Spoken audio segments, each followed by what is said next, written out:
Hi, this is Heather Ash. Thanks so much for joining me in this video where we'll be exploring what does it mean to be a warrior goddess in the modern world? How do we bring these energies into our life so that we can become the women that we were meant to be? My first book, Warrior Goddess Training, came out a couple years ago, and there's something really fun that you can do as an author, which is call out your friends the day the book launches, ask them to buy the book, and you can bump the book up to #1 in Amazon in some different categories. So I did that. What was unusual about Warrior Goddess Training is that it never came back down again. So for over 2 years now, Warrior Goddess Training has been #1 in shamanism and goddesses in a couple different categories.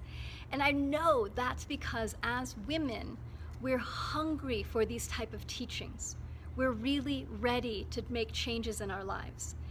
And what's true, I've seen, is that as modern women, we are incredibly blessed to have an extreme amount of freedom in the outside world compared to our ancestors of just women even 100 years ago.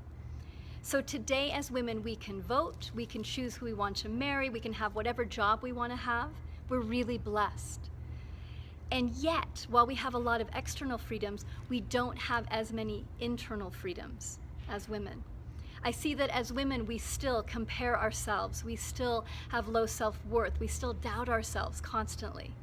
And so the Warrior Goddess movement is about us coming back into our authenticity and our power and shedding all those old skins of who we think we're supposed to be, the places that we take care of everybody else and put ourselves last, the ways that we're constantly comparing ourselves, judging ourselves, finding criticism with ourselves. So how do we do this? How do we come back home? Because that's really how I see it. We're coming back home to ourselves. And we do this by blending these two really important energies. The first energy is warrior. What does it mean to be a warrior? Well, the warrior quality is about focus, clarity, commitment, 100%. So the movement that goes with it, you can do this with me, is this. So that bringing yourself together, knocking things over as you do it, total focus, total clarity, bringing yourself 100% here, committing to you. The goddess energy is about opening. It's about bigness. It's about creativity, receptivity, joy. So the movement is, do it again. I like the sound too. So you can feel that when we open into that goddess energy, and there's a lot of different ways to be a goddess, there's not just one, that we are able to feel our way through things. I feel like the warrior energy says, I'm going here and I'm gonna get there as quickly and as efficiently as I can. And the goddess energy says, ooh, we're traveling along this path. Let's see who we can bring with us and how we can bring love and joy and creativity on our journey. So we want both, to bring both these energies together. And it's not that warrior goddess is about, you're a good warrior goddess if you're 50% warrior and 50% goddess. Really, what we're wanting to do is find what's your unique expression in the world. What's your essence? And for some of us, we're much more warrior oriented. And for some of us, we're more goddess oriented. And you may find you're 50-50. It's all good. But we're here to let go of the old shells of who we've been so that we can find out who we are.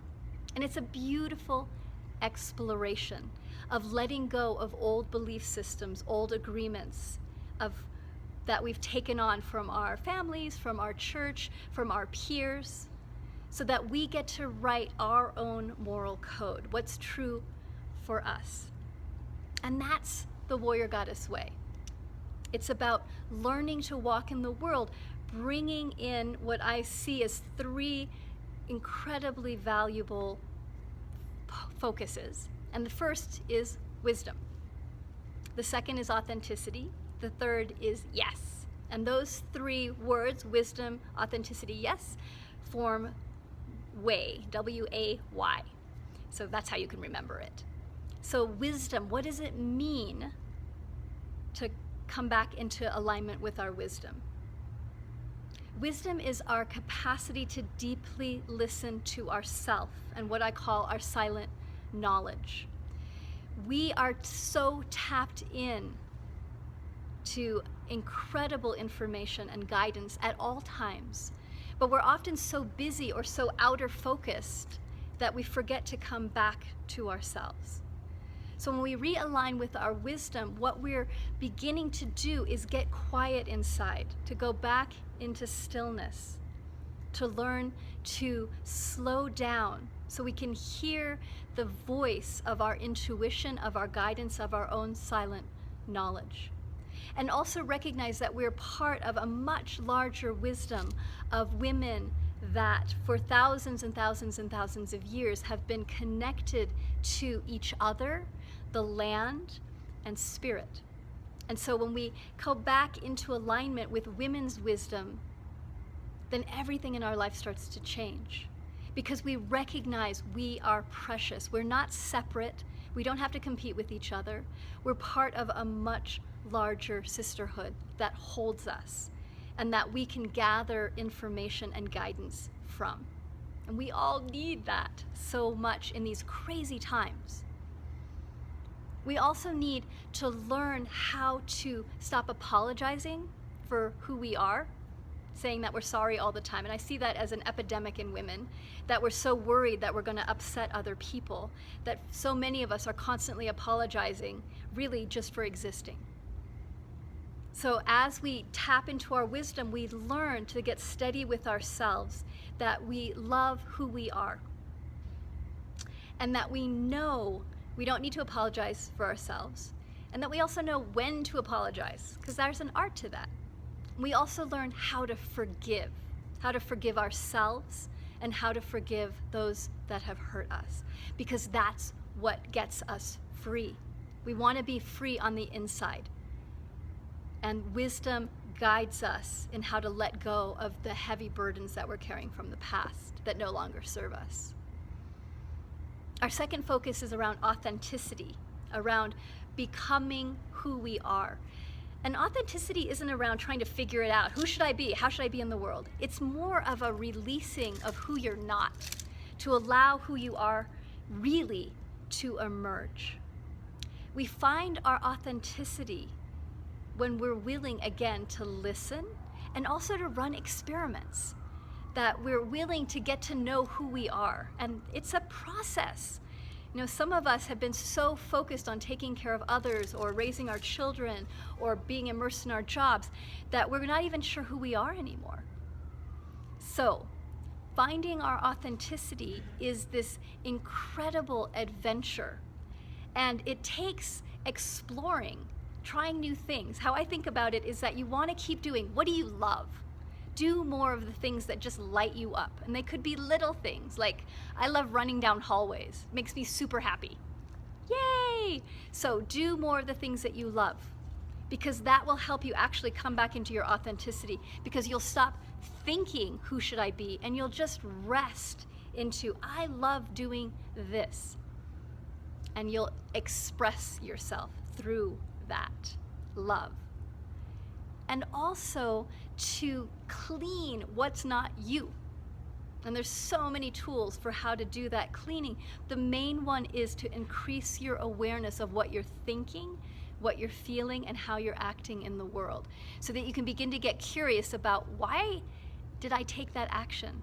Is there an old belief or an agreement that I have taken from the past and brought to the future?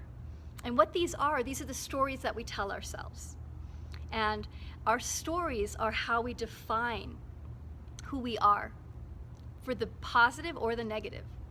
So when we take responsibility for our own stories and begin to find what's a ripe story, and for me a ripe story is one that's ready to be transformed, to be created into something that really serves us.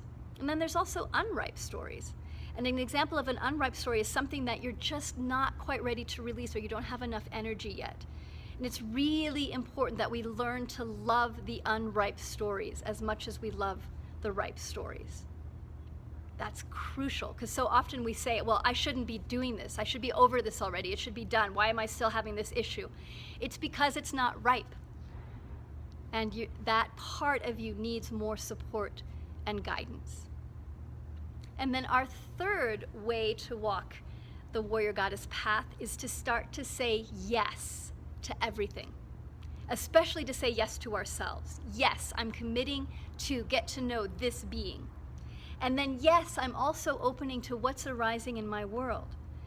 When we go into resistance and say that shouldn't be happening, that's not okay, we suffer. And it doesn't mean that we have to like what's happening in our life, because sometimes we don't. Sometimes there's things that are hard, that are challenging. But what I've found is that when we learn how to say, yes, this is what's happening, how can I be in relationship with what's arising rather than what I think should be arising? Then again, everything starts to change.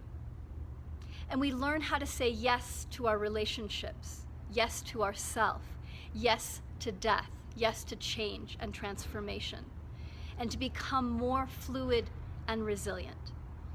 Here's a beautiful story that is a great metaphor for us as women. That there used to be an experiment that was a biosphere, and what they did is they created an encapsulated environment where for 3 years nothing went in or out. And they were growing gardens and trees, and what happened is the first 2 years of this experiment, the trees grew super fast and super tall, and the scientists were all super excited about that, like, wow, look at these trees go. And then the 3rd year, all the trees fell over. And when they went to investigate what happened, what they recognized, what they learned, is that trees need wind to develop their inner strength, to become resilient. And as women, we have obstacles in our life, and we can use those obstacles against ourselves, or we can recognize that the challenges in our lives are the wind that will get us to become more strengthened and solid in our core, and to become more resilient, and to become more open-hearted. So that's my prayer for all of us, is that as we walk the Warrior Goddess way, that we do so with open eyes, with an open heart, that we really learn to reconnect with our wisdom, that we live from our authenticity, and that we learn to say yes to ourselves and to what's arising in the world, recognizing that we can use everything in our life to benefit ourselves, to grow, to become more resilient, more powerful, and more loving. So may you walk in a way that you find your own best friend, that you learn to be gentle with yourself, that you learn to love this being that you are, and recognize you are a warrior goddess, that you can bring your focus, your clarity, your commitment to everything that you do. And you can also bring a sense of play and joy and creativity with you as well. All my love to you. May you have a beautiful day, and go try something new that you've never tried before and see what happens. Blessings.